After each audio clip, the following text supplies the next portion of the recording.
Let's watch this Sisyphus video. Sisyphus 55. This is a video by Sisyphus 55, and it's called The Fear of Truly Living. I experience a great piece of art, something inspirational, and for a moment I see the potential within me. I feel fearless and experience the courage to truly take on life. I find myself willing to tackle everything that has ever held me back. And then I lose focus, I strain my back, I experience a small setback, or as is often the case, I feel a strange fear. I secretly don't want to live fully. This sentiment is captured in several cheesy quotes, such as, "It's easier to fall from the first floor than the penthouse suite," or "Our deepest fear is that we are powerful beyond measure." Such phrases drift into the Sigma grindset region of the internet, where isolation and self-discipline are championed as ingredients to the good life, in which one becomes a fully self-actualized self. I think anyone truly living fully would quickly abandon this sort of view, seeing the impermanence and lack of fulfillment in constant work and material acquisition. But these quotes offer us an interesting point nonetheless. It is within this strange fear of becoming who we felt we always should be that is holding us back. Why are we afraid of living fully? Through looking at Maslow's self-actualization, we can better understand this fear. The self-actualized experiences a sort of being cognition, where one's perception to the truth of the world, previously concealed by our schemas and ideologies, is suddenly heightened. From this, Maslow suggests that such an individual sees the world in all its awe and beauty. Consequently, they sense their own inner potential and begin to flourish in their relationships and in creative projects. However, Maslow was aware of the fear we may experience in taking on this task of living fully. He even had a name for it, Jonah syndrome. We are just not strong enough to endure more. It is just too shaking and wearing. So often people in ecstatic moments say, "It's too much," or "I can't stand it," or "I could die." Delirious happiness cannot be borne for long. Our organisms are just too weak for any large doses of greatness. It is a fear of losing control, of having our existence. Let me look at that. We're not strong enough to endure more. It is just too shaking and wearying. So often people in ecstatic moments say it is too much and I can't stand it or I could die. Delirious happiness cannot be borne for long. Our organisms are just too weak for any large doses of greatness. Basically, he's trying to say that we just can't handle too much good stuff. It is a fear of losing control, of having our existence become incomprehensible and unmanageable. Both the inner and outer world is overwhelming, and as children we are, as Becker puts it, natural cowards. We quickly find ways to protect ourselves from this overwhelmingness. The great boon of repression is that it makes it possible to live decisively in an overwhelmingly miraculous and incomprehensible world, a world so full of beauty, majesty, and terror that if animals perceived it, all they would be paralyzed to act. Other thinkers have considered this fear also. For example, in Camus' encounter with the absurd, the individual is suddenly placed in a world divested of light and illusion, and can now see the futility of their existence. They realize that their lifelong cry for purpose and truth is met only with the cold silence of the universe. As Becker puts it, it places a trembling animal at the mercy of the entire cosmos. To see the world as it really is may result in existential despair and the sense that one is truly lost. What then is this fear of truly living? If we are to take the existentialist perspective, it is the fear of seeing the world as it is, to no longer deny the fact that everything fades, that death is inevitable, and that no matter what you do, it simply does not matter in the face of the vast and incomprehensible cosmos. That's existential dread for you right there, baby. And for me personally, I'm okay. I believe in human finitude, but I believe in the concept of human finitude that like we have start and end, and that is okay. And one day I will no longer be here, just like you will no longer be here. And that's just what it is, my brother. You got to deal with that. Am I afraid of it? No, I'm prepared. Cause you don't gotta get ready if you stay ready. You feel me? It is this brutal insight that we will struggle for 80 years or less in our small little corner of the universe, bickering and fighting and yearning, all for it to be less than a footnote in the history of humanity, let alone the universe itself. Full humanness means full fear and trembling. Is this fear of truly living grounded in confronting the absurd? Who is to say that we even know what such an experience would feel like? Or is it more to do with the fear of detaching from our illusions, the things that have composed us since we were kids? As we're When he says illusions, he's talking about things we believe in. It's crazy to call them illusions. Man, philosophy is beautiful. I'm sorry. Ortega wrote, "Man uses his ideas to frighten away reality. We scurry along into a world of pure abstraction and attempt to solve the mystery of existence through thought." From childhood, we notice the delicacy of our minds in contrast with the brutality of the world. Somebody rejects us, somebody dies, our parents' moods shift rapidly, and so to protect ourselves, we build a wall. This wall gives us something to cling to, whether it is a belief about ourselves or the world. Eventually, as we grow older, these walls become more refined, manifesting into ideologies and schemas.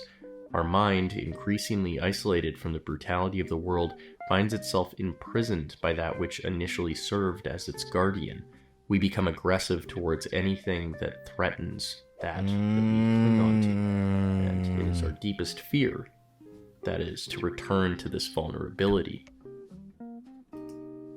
Damn. So he basically said the fear.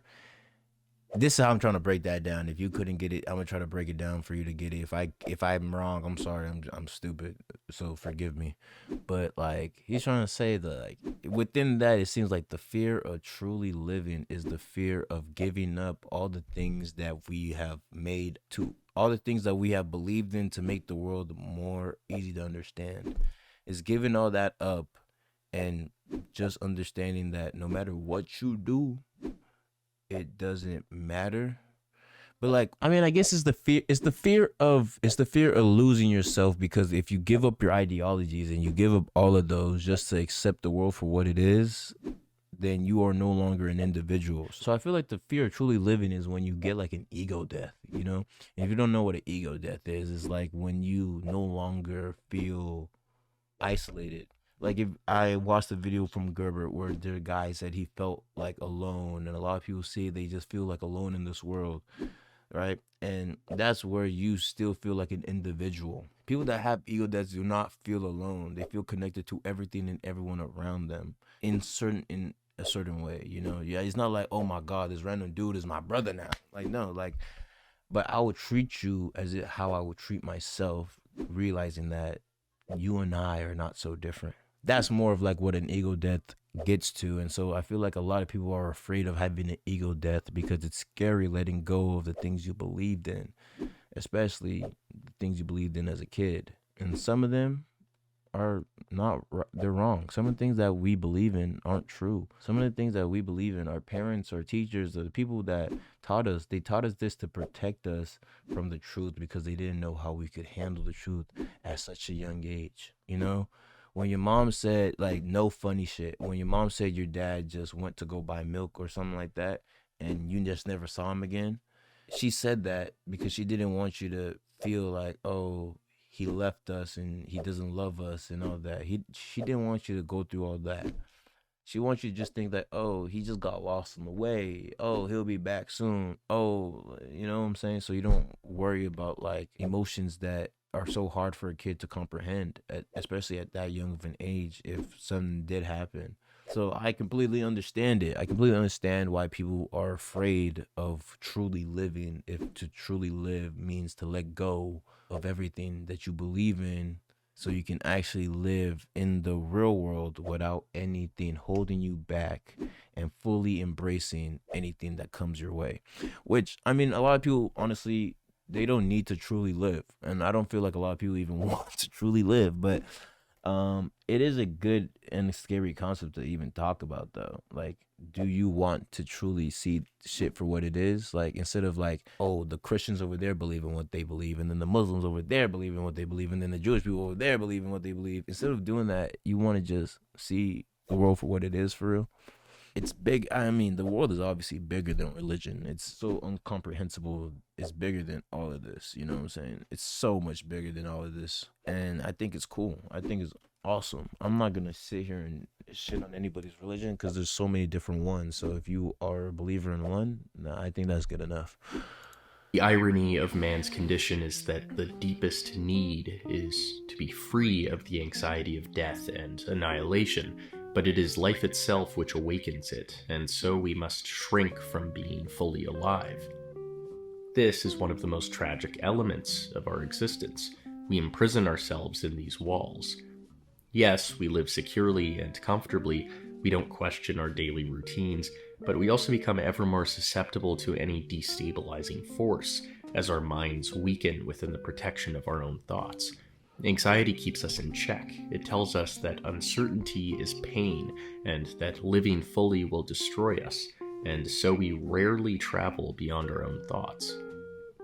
Here I find the words of Krishnamurti incredibly relevant, as he suggests fear is grounded in thought, the same thought that guards us from the brutality of the world without illusions. Thought has done this because it always seeks certainty and must achieve certainty at all times. However, there is also the future. The future and thought have a tumultuous relationship. Thought is okay with the future if it can plan for the future, but if the future is unplannable, then thought will be scared and then anxiety will creep in. I love the brain. The human brain is so beautiful, right?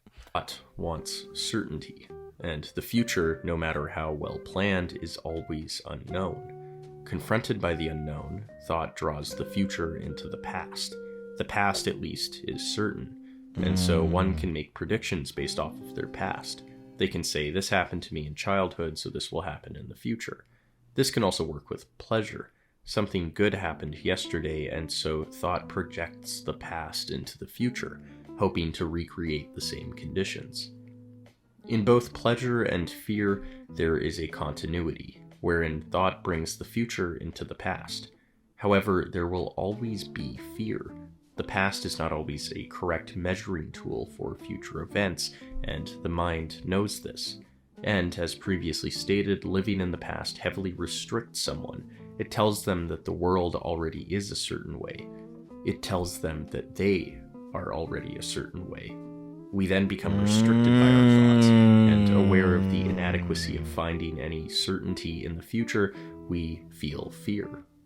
Rather than a solution, the past becomes an unsatisfactory and repressive crutch. This is evident in trauma victims who struggle to see a world or a sense of self in which their past is not also the present and future, and so they are constantly reliving horrific experiences. Krishnamurti asks, can a mind and a heart that remembers the hurts, the insults, the things that have made it insensitive and dull, can such a mind and heart know what love is? What is love? According to him, love is a sort of passion without sorrow. Sorrow stems from those moments in which we have confronted the reality of the world. It is the pain we fear most, the product of involuntarily encountering the world as is. A loved one was taken from us, we were rejected. Sorrow hurts, and so we tend to distract ourselves in thought. Fear is our attempt to control sorrow. If we can predict it, maybe it will lessen the pain. But according to Krishnamurti, when we remain with our sorrow, when we accept it rather than attempt to outthink it, we experience a sort of passion. Instead of trying to outthink, we simply feel. We sit with it. It is simply a new moment among many. Yes, bro. He's now talking about like self-reflecting, and instead of like just sitting in your pain, because sometimes you need to sit in it. Instead of like trying to like think it away and trying to get past it, you gotta kind of sit in the ugliness. Not sit in the ugliness and like revel in it. Like, yes, I love this. I love being a terrible, depressed person. No, sit in it to understand where is this coming from. It helps you understand like, oh, this isn't as scary as I thought it was. I'm sitting in it and I'm not dead. I'm still here, and it's something that I can sit in it long enough to find like you can hold your breath long enough to dive into the pool to find your missing bracelet, right? Obviously, you have a certain time period where you need oxygen, so obviously you're not gonna be down in the pool forever. It's like long enough where it's uncomfortable, but you can find what you need and then get out. It's not like you should sit in your pain and your sorrow. No, but sit in it long enough to understand what you need to do to fix it. Because like you just like, no, we gotta fix it, and you don't even like look at what you need to fix. How are you gonna understand how to fix it if you don't sit there and understand like, oh, I gotta fix this, oh, I gotta fix that, oh, that's you gotta do that. And it sucks. I know it's one of the worst feelings to sit in your sorrow and your pain. It sucks so much. It hurts a lot. But the more you do it and the more comfortable you get with it, the easier it becomes. And you shouldn't be comfortable being sad, but you should be comfortable trying to understand where your pain is coming from. Not, you shouldn't be afraid of being sad, all right? I'm not saying be comfortable with being sad, but don't be afraid of it. No, like fear is us trying to outthink it, but no longer fear it. Don't be afraid of it. Don't try to outthink your depression. Don't try to understand that sometimes some of y'all have depression that comes in waves and goes. Some people have like, I forgot what it's called. I think I wrote it down somewhere. Some people have like persistent depressive disorder, which I think is like if it's like you have depressive symptoms for that lasted longer than 2 years and they come and go like every 5 months or so, and it's just like just the type of thing where you just get a wave of depression, and it's just like how you are as a person. So you just can have a bad month, and it has nothing to do with what actually goes on in the month, but just your energy is just not good, and it kind of slows down everything else you're doing, which in return, like, it makes your depression worse. Just like you feel lethargic, you don't have the energy, you just don't feel good, and that in return will not help you produce more work, and that will make you feel even worse because you no longer can do the things you did daily, just because your whole energy and everything is out of line, is whack. So like, you need to understand you and understand that some of y'all is just what it is for you. And some people have schizophrenia, some people have bipolar 2 disorder, some people have, it is what it is. Like, you have what you have, instead of like being like, oh my god, I'm so bro, you have what you have. Instead, like, own it and try to work on bettering yourself. Find ways to work around what you have and live a good, comfortable, beautiful life. That's all I can honestly say. There's nothing like, I want you to be able to confront whatever it is that you're facing, and go for it, go head towards it, like head on, and just like, yeah, I do have this, but I'm working on being better. And it's not just one day I'm better, it's the rest of your life. It's not one day, it's not 1 month, it's the rest of your life. You know what I'm saying? Here, we live fully in the present.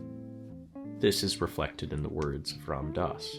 When you didn't have a framework, when you didn't have a somebodyness, you were just a part of the universe, and there was no fear.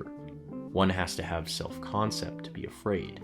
And when an organism is functioning instinctively in a scene as an infant, each change in the homeostasis, each change in the balance of the situation is just a new moment.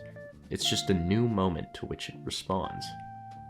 Yeah. Ironically, a certain amount of Like, a lot of organisms and animals, they don't live in fear. They just live in like, oh shit, my world. Like, it's like, imagine if you're like a cockroach or something, and then, like, I'm just saying, like, we live in a world where like, like, people's homes don't just get picked up and thrown and stuff. But like, as an insect, you're gonna have to live with the fact that there are animals and creatures that are 10, 100 million times your size.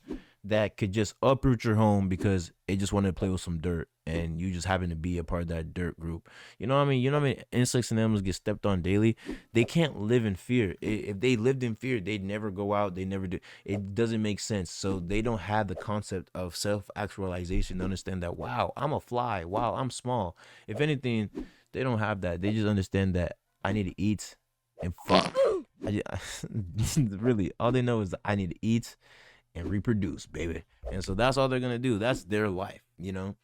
Our life is more like, oh my god, like, do I want to go into this or that as my career? Like, your life is way more intricate than a simple organism's life, which is just to eat and shit and reproduce.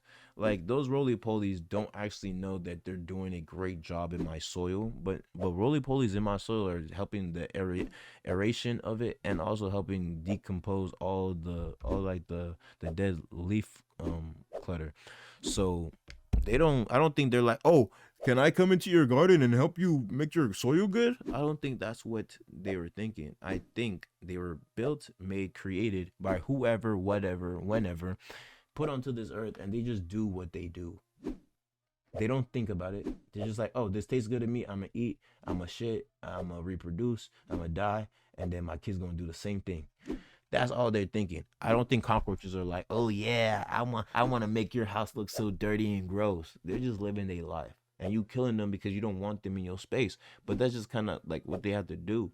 That's their life. That's what they just living. You know what I'm saying? So I'm not telling you not to kill them. That's you know what I mean? Do you. You know, if you don't want bugs in your house, you don't want bugs in your house. I'm not gonna. But yeah, they don't have a sense of like individualism. They don't have this sense of like, oh my God, I'm a beetle.